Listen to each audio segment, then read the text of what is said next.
A narcissistic husband decides to poison his millionaire wife and throws her in the trash, thinking he had committed the perfect crime. However, he never imagined that she was still alive. But before continuing with the story, tell me in the comments which city you're watching this video from. And if you're enjoying the story, I invite you to subscribe. Ermelinda, a woman marked by tragedy, had always been a pillar of strength and grace. Her life, though full of challenges, had remained stable thanks to her tenacity and the love she shared with her husband, Niall. Since her father's death, the inheritance she had received turned her into a powerful figure within her circle, but it also made her vulnerable in the eyes of those who only saw her wealth. Yael, her husband, seemed to be her refuge in the midst of that whirlwind. However, in recent months, something had begun to silently crumble in her life. Ermelinda noticed small changes in Yael, as if the man she had blindly trusted was beginning to turn into a stranger. There were nights when he came home later than usual, with excuses about work and meetings. His behavior was becoming more erratic. The moments they used to spend together, sharing stories about their day, were becoming more scarce. Now, he would spend long stretches on the phone, whispering in the dim light of his office, always making sure she wasn't nearby. One night, as Ermelinda waited in the living room with a glass of wine in hand, her gaze lost in the fire of the fireplace, Yael walked into the house. "Another meeting?" she asked, trying not to sound suspicious, though deep down she felt something was off. Yael nodded without looking directly into her eyes. "Yes, it's been a long day," he murmured as he took off his coat and hung it on the rack. His shirt was wrinkled, something unusual for him. Ermelinda got up from the couch and walked toward him, trying to find some sort of connection, some trace of the man who had once been her partner in everything. "Yael, I feel like we've been distant lately. Are you okay?" Her voice was soft, almost fearful of the answer she might receive. Yael smiled, but not with the warmth of before. "Everything's fine, Ermelinda. It's just business." "Don't worry about me," he replied, but his tone didn't convince her. She felt he was hiding something, an uncomfortable truth that stood between them. As the weeks went by, the distance became more palpable. Yael seemed increasingly absent, both physically and emotionally. Ermelinda, always a woman of sharp intuition, began to notice other disturbing details. The perfume, that sweet and strange scent she had never smelled before in her home, occasionally lingered on Yael's clothes. Small gestures that would have been insignificant before now filled her with doubt. Yael avoided her with empty excuses, and when she tried to probe, he deflected the conversation with a smile that didn't reach his eyes.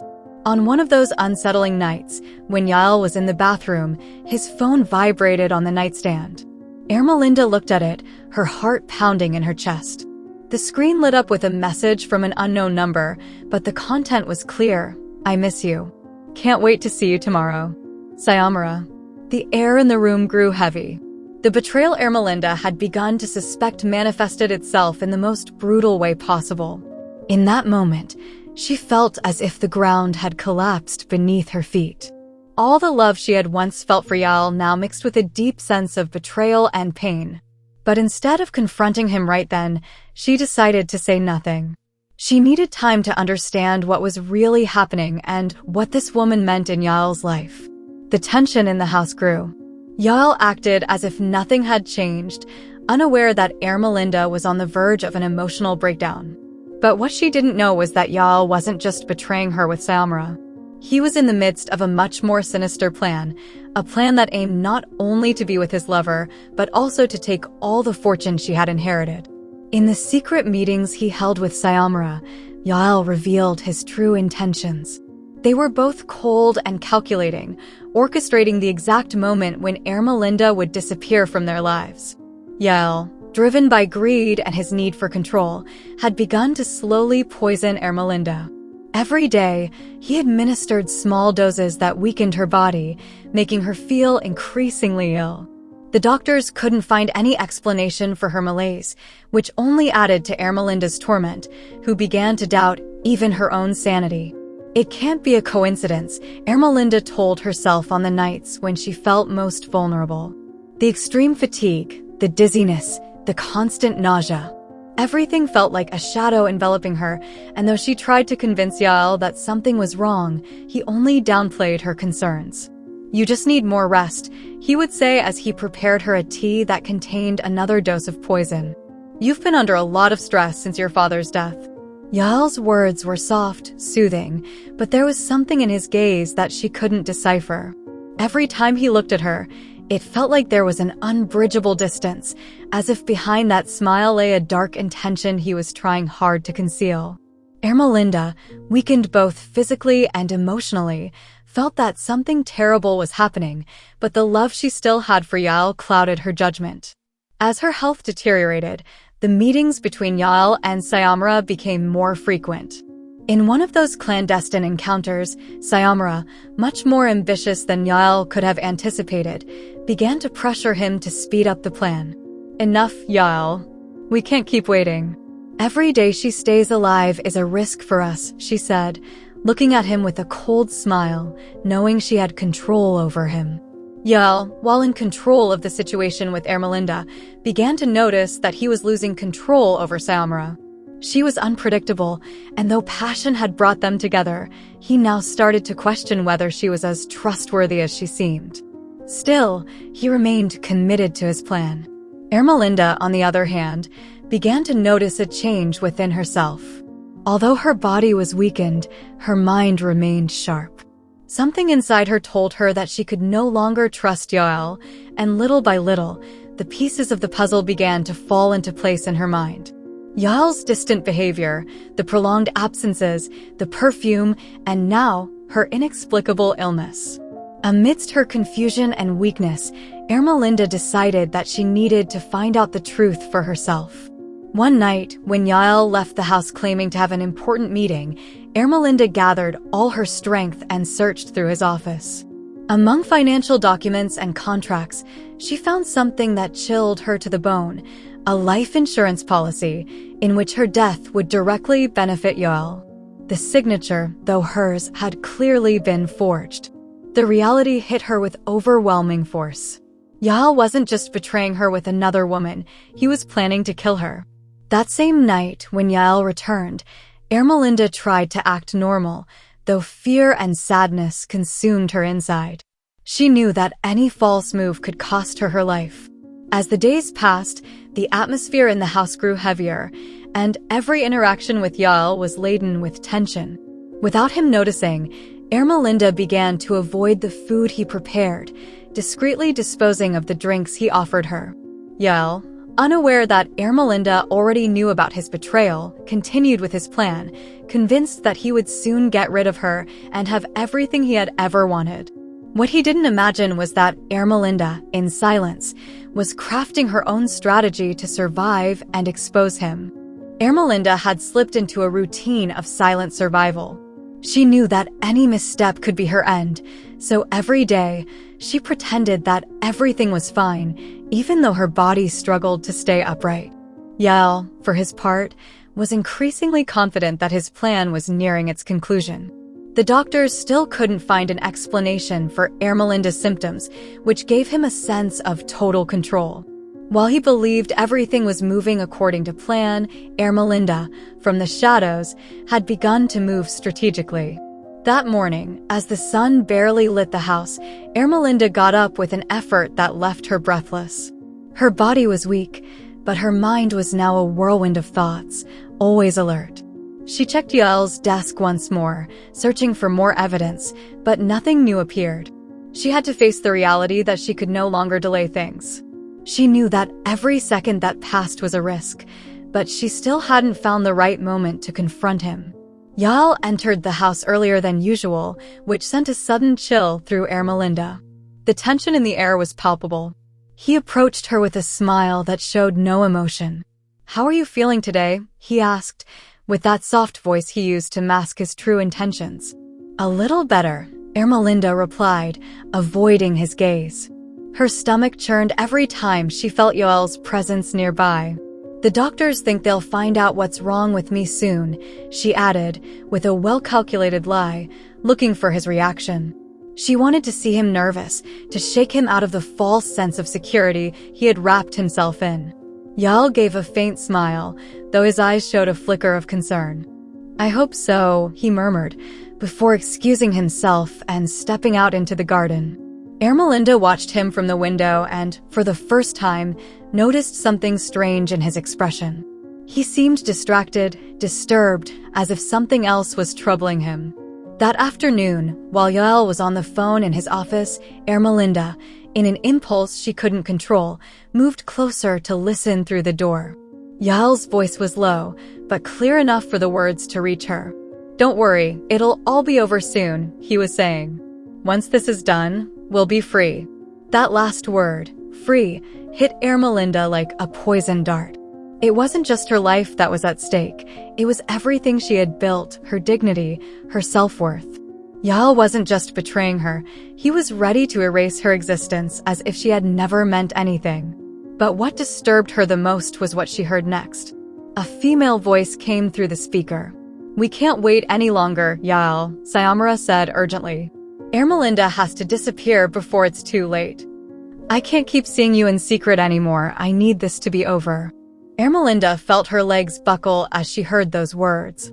It wasn't just an affair. It was a conspiracy, a carefully orchestrated plan to erase her. She swallowed hard, holding back the scream of despair that threatened to escape.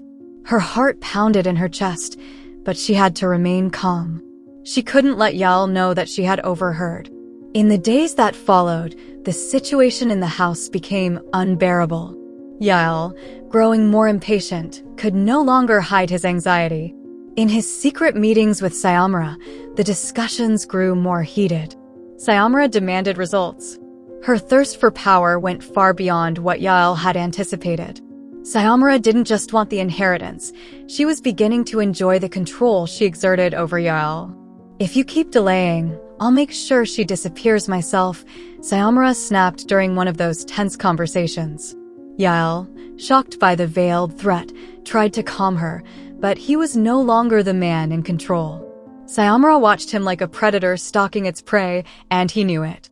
The woman he had used for his own ends was now overpowering him, and deep down, he was beginning to fear her. Meanwhile, Ermelinda pressed on with her plan, gathering small pieces of evidence, but she knew it wasn't enough. She needed something more concrete. Something that not only exposed Yael's betrayal, but would lead him to face justice. And it was during an unexpected conversation with her doctor that she began to see a glimmer of hope. The doctor, with a concerned expression, mentioned that the symptoms she was experiencing were similar to those of a poisoning case he had seen years ago. That revelation ignited a spark in Ermelinda. Paranoia began to take hold of Yael. The poison he had been administering to Ermelinda wasn't working as quickly as he had expected. Despite her weakened appearance, she was still alive, and each day that passed without the plan reaching its conclusion, Yael felt control slipping from his grasp. Sayamara, on the other hand, was growing more impatient. In a clandestine meeting at the house they secretly shared, they argued heatedly. "You're losing control," Sayamara said with disdain. "You promised me this would be over quickly, but here we are, weeks later, and she's still breathing." Yael, frowning, responded, "Things aren't that simple. You need to be patient. Everything is under control." But Sayamara cut him off, staring at him with a dangerous intensity. "I'll take care of Ermelinda myself. I don't need you getting in the way anymore." The words hit like a punch. Yael, accustomed to being in command, was starting to realize that he was being used, that perhaps Sayamara was more dangerous than he had imagined. At home, Ermelinda was barely managing to stay calm. She knew she was in imminent danger, but she couldn't act without a clear plan. During dinner, Yael poured her a glass of wine, but Ermelinda, with the intuition of someone who knows their life is at risk, pretended to drink it. The tension between them was palpable, though neither showed it openly. In Ermelinda's mind, every move Yael made was calculated. Every word could be a trap. The clock on the wall ticked away the time, as if counting down to the final confrontation. Yael believed he had the upper hand, but Ermelinda was no longer the naive woman she had been months ago. Every look they exchanged was an undeclared war, a duel of silences filled with hidden meanings. That night, while Yael slept soundly, Ermelinda decided to make a risky decision. She knew that Sayamara and Yael were becoming more desperate and that her time was running out. She searched through Yael's office and found a document that would change everything, a bank record revealing large money transfers to an account that wasn't hers, an account in Sayamara's name. It was the proof she needed. At dawn, as the sun barely peeked through the house's windows, Ermelinda looked at Yael one last time before making her final decision. She knew the confrontation was near and that she could trust no one but herself. But unfortunately, hours later, the air felt heavy as Ermelinda's mind drifted between consciousness and darkness. Her body was paralyzed, trapped between the poison Yael had given her and the slow realization of her fate. Yael had coldly taken her to the back of the house, without a hint of hesitation. He held her by the shoulders as if her life no longer mattered. It was the first time Ermelinda saw his true face, a mask of indifference mixed with the certainty that his plan was working perfectly. There was no trace of remorse in his eyes, not even a shadow of doubt. "This is the end, Ermelinda," Yael muttered as he lifted her into the back of his car. He placed her in the trunk as if she were just another object to be discarded. She couldn't move, barely able to breathe, but she was conscious. Her heart raced, though the poison kept her weak, on the verge of death. The ride to the dump was silent. Ermelinda listened to the roar of the engine, the sound of tires wearing down on the pavement, and the faint hum of the radio playing at such a low volume that the voices were barely distinguishable. Inside her, a mixture of disbelief and horror settled in. Yael, the man with whom she had shared her life, was ready to end it without the slightest remorse. He never imagined she might survive this betrayal. To him, the story was already over. The car finally stopped. Still trapped in the trunk, Ermelinda felt Yael open the door and lift her out. Every movement he made sent waves of pain through her body. She felt the cold night air on her face and the putrid smell surrounding her. Yael didn't look at her, didn't say anything. He simply tossed her among the piles of trash, as if she were just another piece of waste in the garbage heap. "This is what you deserve." "You should never have underestimated me," he muttered as he shut the trunk and drove off, convinced that Ermelinda would disappear from the world like just another shadow in the filth of the dump. She lay there, among rotten food scraps and broken objects, too weak to move, with the nauseating smell filling her lungs. But despite the poison, Ermelinda's survival instinct was stronger. Though her body barely responded, her mind began to awaken little by little. It was as if the betrayal burned within her, giving her the energy she needed to survive. She couldn't die like this, couldn't let Yael and Sayamara get away with it. With a titanic effort, she tried to move her legs. Her muscles were numb, every joint seemed to scream in pain, but she succeeded. With each breath, she inhaled the stench of the dump, but also something more: rage, despair, a mix of emotions that transformed into pure determination. Ermelinda finally opened her eyes, and the first thing she saw were the mountains of garbage around her. She was trapped in a physical and emotional hell, but she wasn't ready to give up yet. Slowly, she moved her arm, grabbing onto an old piece of wood to try to stand up. The effort was brutal. It felt like her body would collapse again, but every time she closed her eyes, she saw Yael's face, that cold expression that showed no trace of humanity. She knew she couldn't stay there. If the poison didn't kill her, the toxic environment around her would. She had to get out, had to fight. Every step was torture, but she pushed forward. She stumbled over objects she couldn't identify, her vision still blurry from the effects of the poison. But after what felt like an eternity, she heard voices in the distance. The sound was strong enough to spark a glimmer of hope. Crawling and stumbling, Ermelinda reached the spot where Hector and Rosara were scavenging through the garbage in search of something valuable. At first, they didn't see her, but when Hector looked up and saw her standing, barely, with torn clothes and a body covered in filth, he ran to her. "My God, woman, what happened to you?" Hector exclaimed as he held her carefully, fearing she might collapse again in his arms. "I need help, please," was all Ermelinda could murmur before her body finally gave out, exhausted. Rosara rushed over with a bottle of water, offering little relief, but it was a first step. "We have to take her home," Hector said, his voice firm. No more words were exchanged. They lifted Ermelinda between them, carrying her to their makeshift shelter, a small ramshackle structure that barely shielded them from the outside world. But for Ermelinda, it was her only chance of survival. In the weeks that followed, Ermelinda lived in a sort of limbo between pain and recovery. Rosara cared for her with silent devotion, while Hector protected her as if it were his duty. Although her body healed slowly, her mind was constantly on high alert. Every time she closed her eyes, she saw Yael's face, heard his voice, remembered the moment he threw her into the garbage like a worthless object. Despite the pain, Ermelinda refused to let her mind fade. As she regained her strength, Hector became her ally. He told her his story, a life marked by war and loss. He had seen terrible things, but nothing that compared to what Ermelinda had endured at the hands of her own husband. They shared a pain that united them, but also a determination to fight for what they believed was right. "Hector, I need justice," Ermelinda said firmly one night as she recovered by the small fire Hector had lit. "Yael and Sayamara think I'm dead. That's my only advantage, and I need to use it before it's too late." Hector nodded. "You can't do this alone, but together we can face them. You're not the fragile woman we pulled from that dump." Ermelinda knew he was right. Although her body wasn't fully healed, her mind was stronger than ever. The poison hadn't killed her, but it had transformed her. She was no longer the same woman she had been before. Now she was someone stronger, someone who wouldn't let betrayal define her. Meanwhile, Yael lived in a false peace, convinced that Ermelinda had disappeared forever. But what he didn't know was that Ermelinda was more alive than ever, and her return would be devastating. With each passing day, Ermelinda plotted her revenge, and with Hector's help, she prepared to face not only Yael, but also Sayamara, the woman who had manipulated everything from the shadows.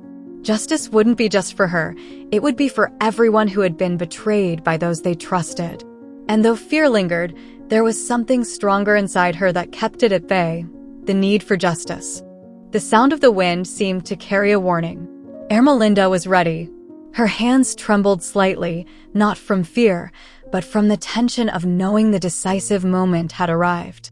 Yael and Sayamara didn't know she was still alive, and that was her only advantage. She had been thrown into the garbage to die, but now, from the deepest abyss, she returned with a strength she had never known. The justice she sought wasn't just for herself, but to redeem everything life had taken from her. Hector, by her side, watched her with the same unwavering resolve. He had been her support in the darkest moments, the man who had rescued her from the literal and emotional hell where she had been abandoned. Now, he was her ally in a mission that transcended them both. They exchanged glances for a few seconds. No words were needed.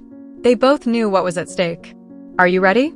Hector asked, his voice hoarse but steady. Ermelinda nodded. There's no turning back. The plan was in motion. Hector had used his old contacts in the city to ensure everything was set. Ermelinda wouldn't just confront Yael, she would expose the truth to everyone. The lie of her death would crumble, and with it, the empire of false appearances that Yael had built. If everything went as planned, the authorities would be ready to act, but Ermelinda knew nothing was guaranteed. Yael and Sayamara were dangerous. She knew they didn't just seek money, they sought power, control, and wouldn't stop at anything to keep it. The event where they planned to confront Yael was a charity gala. Ironically, a night to raise funds in memory of Ermelinda, organized by Yael to clean his public image as the grieving widower. Hector and Ermelinda watched from a distance as the city's most influential people arrived, smiling and offering their condolences to Yael, who seemed to revel in the show with his charming smile, dressed in mourning. By his side, Sayamara, discreetly dazzling, appeared to be a supportive and grieving friend, while in reality, she moved with the confidence of someone who knew that soon everything that had once belonged to Ermelinda would be hers.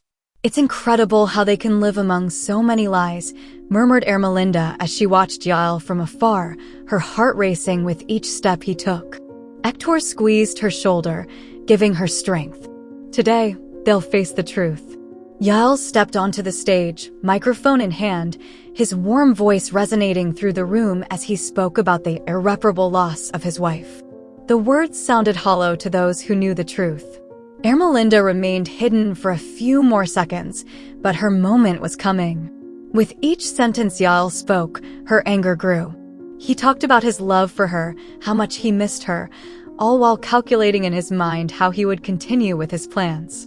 "Let's go," Hector said quietly. Ermelinda stepped forward, emerging from the crowd like a ghost returning from the beyond.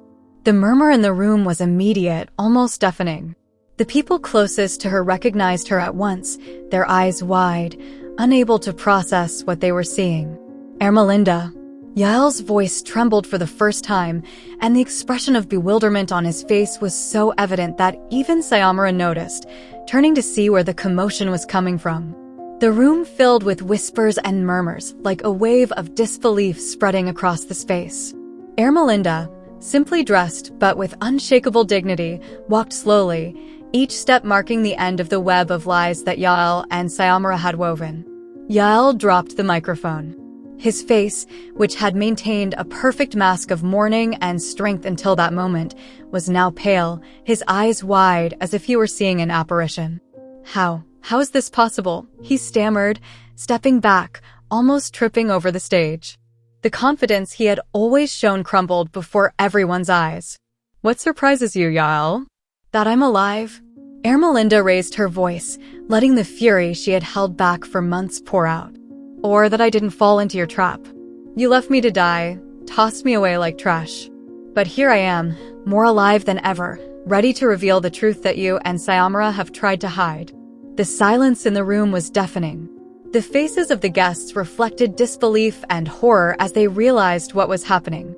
Sayamara, who had maintained a calm demeanor until then, stepped forward, trying to regain control of the situation.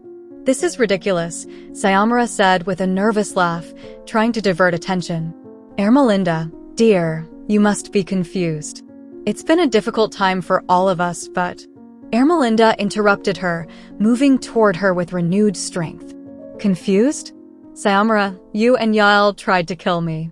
You poisoned me, planned my death like it was just another business deal.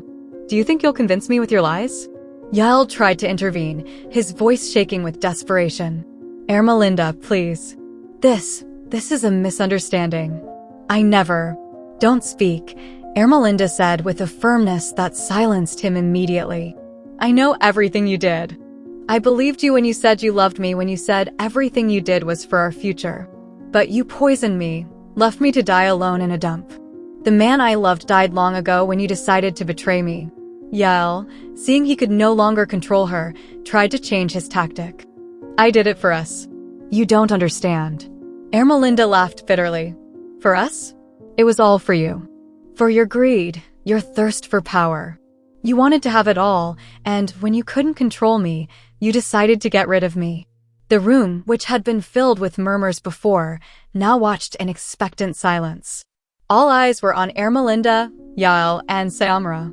The lies the two had built were collapsing, and there was no stopping it. "And you, Sayamara," Ermelinda continued, turning toward the woman who had betrayed her as much as Yael. "You thought you could control everything, that he would give you what you wanted. But now you're both trapped in your own lies." Sayamara tried to regain her composure, but there was a palpable nervousness on her face. She knew the situation was slipping out of her control. "You don't know what you're saying, Ermelinda. Enough." Ermelinda interrupted her. "I know everything. I know about the accounts you opened with the money you stole from me. I know you were planning to get rid of Yael as soon as you could. You both betrayed each other." Ermelinda's words landed like a hammer, and Yael looked at Sayamara with a mixture of shock and rage. "What is she saying? You were planning to betray me too?" Sayamara couldn't hold back anymore. "Shut up, Yael. This is all your fault. If you had done things the way you should have, none of this would be happening. The guests watched with a mix of fascination and horror, as if they were witnessing a scene from an inevitable tragedy. Ermelinda stood at the center of it all, unshakable. At that moment, Hector appeared from the back of the room, accompanied by 2 police officers who had been called to attend the event. "I think we've heard enough," Hector said in a calm, yet authoritative voice. "The evidence is here. Yael, Sayamara, you both will face the consequences of your actions." The officers approached, and before Yael could react, they handcuffed him. Sayamara tried to resist, but it was futile. The room was in complete chaos. No one knew what to say or how to react to the betrayal that had been exposed in front of everyone. As the officers led Yael and Sayamara away, Ermelinda took a deep breath. She felt the weight of the past few months begin to lift. She hadn't won completely. The pain of the betrayal still lingered, but she was no longer a victim. She had fought for her life, and she had won. Hector approached her in silence, and for the first time in a long while, Ermelinda felt like she could relax. "You did it," Hector said with a slight smile. "We did it," Ermelinda corrected, grateful for her friend's help. She knew that without him, she never would have been able to face Yael and Sayamara. As she walked out of the hall, she felt a sense of relief and peace she hadn't known in a long time. It wasn't just that Yael and Sayamara would pay for what they had done, it was that she had finally reclaimed her life, her strength, and her dignity. Deep down, she knew there were still many wounds to heal, but this time, it would be on her own terms. Ermelinda wasn't the same woman she had been before all of this. Now, she was stronger, more determined, and ready to build a new life from the ashes of the past. Walking toward the horizon with Hector by her side, Ermelinda didn't look back. Whatever lay ahead, she would face it with the same determination that had helped her survive Yael's attempt to kill her. And this time, nothing and no one would stop her. If you liked this story, I'd love to hear in the comments how it made you feel, and if you've ever been through a similar situation of betrayal, I'd love for you to share your valuable thoughts. I'd be honored if you gave this video a like, shared it with a friend or family member, and subscribed to the channel. Don't miss the next amazing story that's popping up on your screen right now. We have guaranteed entertainment just for you. See you in the next video.